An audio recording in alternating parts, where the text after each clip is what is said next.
नमस्कार विद्यार्थी मित्रांनो, माझ्या भावी अधिकाऱ्यांनो, शिवतेज करिअर अकॅडमीच्या ऑनलाईन प्लॅटफॉर्ममध्ये मी रोहित सर तुमचं मनापासून स्वागत करत आहे. बाळांनो, टॉपिकचं नाव आहे अलंकार. बघा रे, टॉपिकचं नाव आहे अलंकार. अलंकार म्हणजे काय बघा रे, कधी पण लक्षात ठेवा, भाषा. भाषा ही स्त्री रूपी असते. बघा ना, आपण म्हणतो भाषा, शब्द घेतला मी, भाषा, तो भाषा, ती भाषा, ते भाषा. तर आपण काय म्हणतो रे, ती भाषा. मग ती हे सर्वनाम आपण कुणासाठी वापरतो? स्त्रियांसाठी वापरतो. मग भाषा या अगोदर कोणतं सर्वनाम येतंय? ती येतंय. मग याचा अर्थ भाषा हेच लिंग जर विचारलं तर सांगायचं स्त्रीलिंग.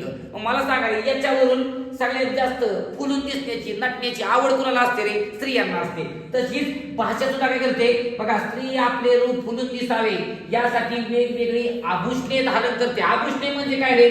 दागिना. आभूषणे म्हणजे काय करते? दागिने. बघा, स्त्री काय करते? आपलं रूप फुलून दिसावं, चार चौघात आपण उठून दिसावं यासाठी बघा लिपस्टिक लावते, कुठं फाउंडेशन लावते, कुठं काय लावते. पण आपलं रूप फुलून दिसावं यासाठी वेगवेगळ्या गोष्टी धारण करते. तशीच भाषा पण काय करते माहिती का? भाषा देखील आपलं रूप फुलून दिसावं यासाठी अलंकार घालते. पण भाषेचे अलंकार हे शब्दरूपी अलंकार असतात. शब्दांचा खेळ असतो हे बघा. मग बघा व्याख्या काय भाषेच्या अलंकाराची? बघा इथं व्याख्या, भाषेचे सौंदर्य वाढवण्यासाठी वापरलेल्या तंत्राला काय म्हणतात? अलंकार म्हणतात. भाषेचे सौंदर्य, भाषेला आपलं रूप फुलून दिसावं यासाठी भाषा जे तंत्र वापरते त्याला म्हणतात अलंकार. आणि भाषेच्या अलंकाराचे किती प्रकार पडतात? दोन. सिंधुदुर्ग चालक 2023 ला आणि भंडारा पोलीस 2023 ला दोन वेळा हा प्रश्न पडलाय की भाषेच्या अलंकाराचे किती प्रकार पडतात? तर उत्तर द्यायचं दोन. पण कुठले दोन प्रकार? एक शब्द अलंकार आणि दोन कुठला रे? अर्थ अलंकार. मग बघा, जर भाषेला सौंदर्य केवळ एका शब्दाने प्राप्त होत असेल, बघा जर भाषेचं रूप एका शब्दाने फुलून दिसत असेल तर त्याला म्हणायचं शब्द अलंकार. आणि जर भाषेला एका शब्दाने सौंदर्य प्राप्त न होता संपूर्ण वाक्याच्या अर्थाने सौंदर्य प्राप्त होत असेल तर त्याला म्हणतात कुठला अलंकार? अर्थ अलंकार म्हणतात. बघा, भाषेचं रूप फुलून दिसतंय कशाने? एका शब्दाने. कुठला अलंकार? शब्द अलंकार. आणि भाषेचं रूप फुलून दिसतंय कशाने? शब्दाने नाही तर संपूर्ण वाक्याच्या अर्थाने. कुठला अलंकार? अर्थ अलंकार. मग याच्यावरून बघा, शब्द अलंकाराचे तीन प्रकार पडतात. एक अनुप्रास, दोन श्लेष आणि तीन यमक अलंकार. त्यानंतर अर्थ अलंकाराचे प्रकार उपमा, उत्प्रेक्षा, अपनहुती, अनन्वय, रूपक, अतिशोक्ती अलंकार, दृष्टांत, विरोधाभास, चेतना गुणोक्ती, स्वभावोक्ती, व्याजस्तुती, पर्यायोक्ती, अर्थांतरन्यास, सार, अन्योक्ती, सत्संदेह, भ्रांतिमान, व्यतिरेक. बघा याच्यामध्ये अजून एक राहिला अलंकार, तो म्हणजे व्याजोक्ती. बघा, व्याजस्तुती आणि व्याजोक्ती या दोन्ही मध्ये फरक आहे, पुढे बघू आपण ते. ठीक आहे. मग त्याच्यानुसार बघा, भाषेच्या अलंकाराचा पहिला प्रकार आपण बघू शब्द अलंकार. त्याच्यामध्ये पहिला अलंकार कुठला आहे? अनुप्रास अलंकार. बघा आता अनुप्रास अलंकार म्हणजे काय? बघा रे, अनुप्रास अलंकार म्हणजे काय याची व्याख्या बघा. अनुप्रास अलंकार यामध्ये केवळ एकाच अक्षराची पुनरावृत्ती होते. एकच अक्षर जर सारखं सारखं सारखं रिपीट झालं तर कुठला अलंकार म्हणायचं? डोळं दाखवून म्हणायचं अनुप्रास अलंकार. कुठला अलंकार? अनुप्रास. एकाच अक्षराची सतत होणारी पुनरावृत्ती. कोल्हापूर SRPF 2021 ला विचारलंय. एकाच अक्षराची जर सतत होणारी पुनरावृत्ती तर कुठला अलंकार म्हणायचं? अनुप्रास अलंकार. बघा रे, यामध्ये वाक्यात किंवा कवितेच्या चरणात एकाच अक्षराची पुनरावृत्ती होऊन सुंदर लय किंवा नाद निर्माण होतो. एकच अक्षर जर रिपीट डोक्यात ठेवायचं नाही, एकच अक्षर जर रिपीट जर आलं तर त्याला म्हणायचं अनुप्रास अलंकार.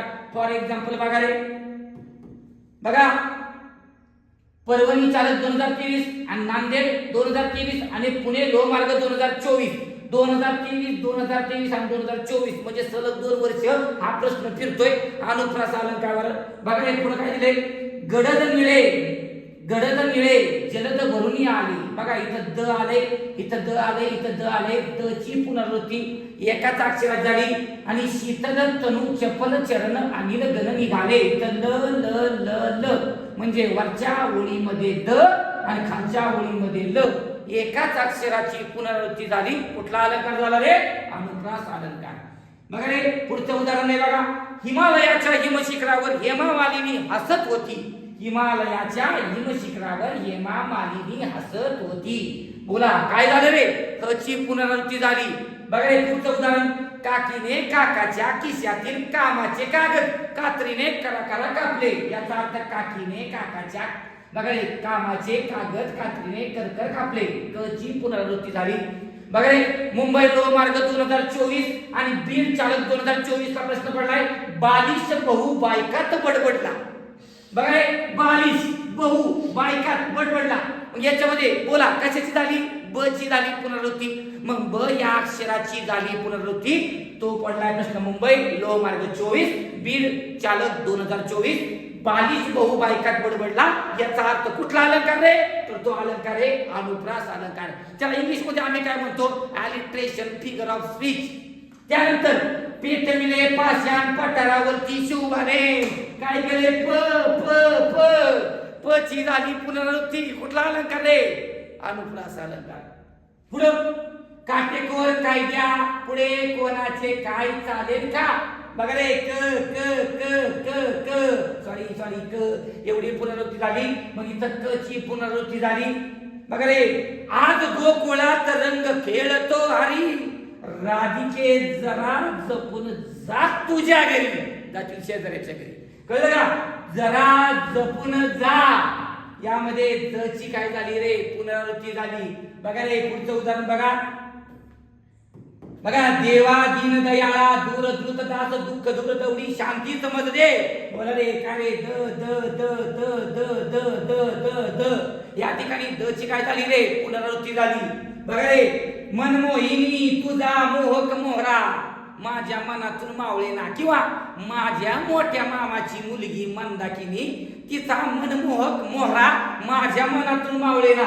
म ची झाली पुनरावृत्ती. मग सांगा रे एकाच अक्षराची जर सतत पुनरावृत्ती झाली तर कुठला अलंकार रे?